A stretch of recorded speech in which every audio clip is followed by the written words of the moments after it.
Apply ka ng apply ng trabaho online pero wala pa rin tumatanggap sa'yo. So, paano yan? Ano ba ang dapat mong gawin para ma-achieve mo yung trabaho? Bago ang lahat, ako si Kuya Jib, isang VA coach at isang video editor para sa mga foreign clients. So, tara, pag-usapan natin to. So, here's my advice. Document the process, or in Tagalog, mag-vlog ka. Think of it this way. So, isipin mo nag-a-apply ka ng trabaho in a traditional way. Siyempre, padala ka ng resume, padala ka ng CV, tapos may pahabol ka pang cover letter na medyo may patwitams. For sure, ginagawa na yan ng 90% ng mga nag-a-apply sa kanila. So kung mag-a-apply ka rin for the same job, for the same position, edi anong pinagkaiba mo sa kanila? Paano ka mag-stand out sa interview? Paano ka mag-stand out sa lahat ng mga naging aplikante nila? As virtual associate, even though karamihan sa atin dito parang meron pa ring employer-employee na klase ng setup, we are actually freelancers. At pag freelancers tayo, you have to treat yourself as a business. Lagi mong i-advertise yung sarili mo sa kung anong specialty mo, anong ginagawa mo, para talagang proper na negosyo. And another advantage ng pag-vlog, kasi unlike resume na kailangan nilang basahin or CV na para kailangan nilang himayin, what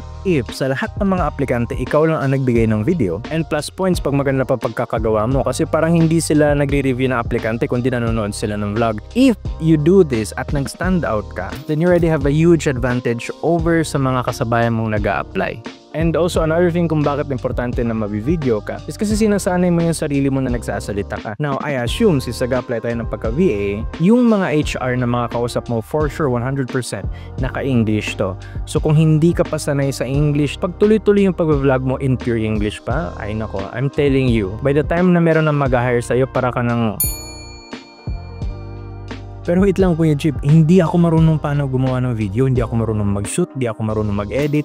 Saan ako magsisimula? Kung meron kayong ganito, cellphone, na merong camera at kaya mag-download ng CapCut, kayang-kaya nyong gawin yung sinasabi ko. Okay, now, syempre anong iniisip nyo? Hindi kayo magaling, hindi nyo alam paano gumawa ng video. As long as ginagawa mo yung basics, eventually matututo ka nyan. All you have to do is to continue doing it. The problem is, syempre manghihinayan tayo agad ng loob. Like, first 2 videos, ang pangit. First 3 videos, ang pangit. First 10 videos, ang sagwa. Talagang lulunukin mo muna yung embarrassment and yung cringe, kumbaga, in making videos bago mo marating yung matinong achievement.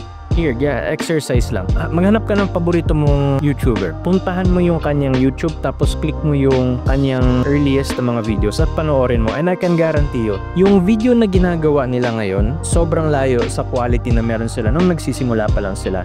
So huwag kayo mahiya, gawin nyo lang. And eventually, makakamit nyo rin yung ganong klase ng level. Hindi naman kailangan maging pulido na parang mala Hollywood level na klase. Hindi. Again, as long as meron kayong cellphone, kaya-kaya nyong i-document yung proseso. At napakaraming samples yan dyan na nagawa nila ng paraan. So in summary, para mag-stand out kayo sa mga iba't ibang mga aplikante, treat yourself as a business. You are not a one-trick pony, kundi isa kang negosyo. Subscribe naman kayo dyan para tumalino kayo kahit konti.